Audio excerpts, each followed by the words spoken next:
Later that year, a Trump-hating felon attacked me from behind in my yard. I was just straightening up from picking up a tree limb. I was wearing noise cancellation headphones, never saw him coming, running pell-mell down the hill. I was struck in the back. The force of the blow sent us through the air nearly 10 feet, down the hill until his shoulder impaled me as we hit the ground.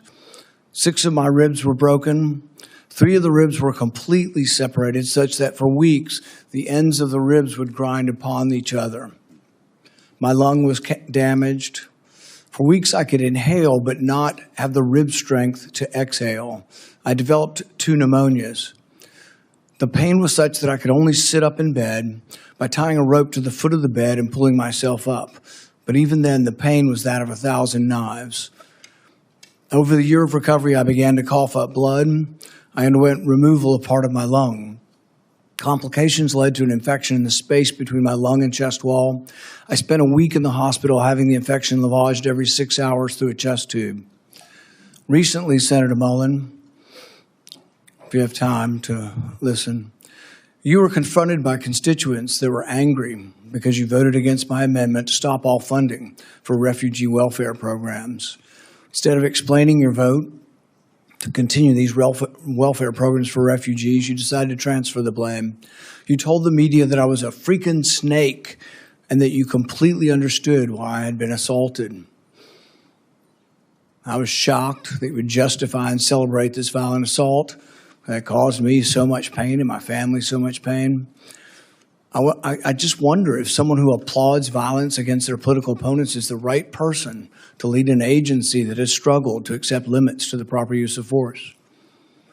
You might argue you were mad and upset about being confronted by your constituents.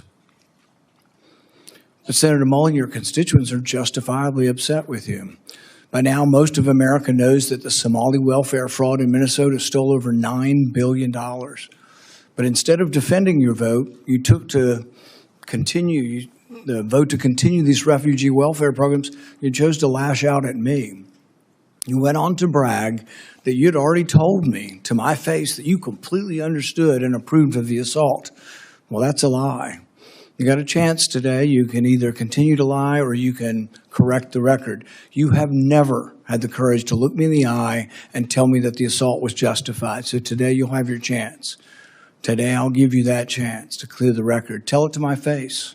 If that's what you believe, tell it to me today. Tell the world why you believe I deserve to be assaulted from behind, have 6 ribs broken and a damaged lung. Tell me to my face why you think I deserved it. And while you're at it, explain to the American public why they should trust a man with anger issues to set the proper example for ICE and Border Patrol agents.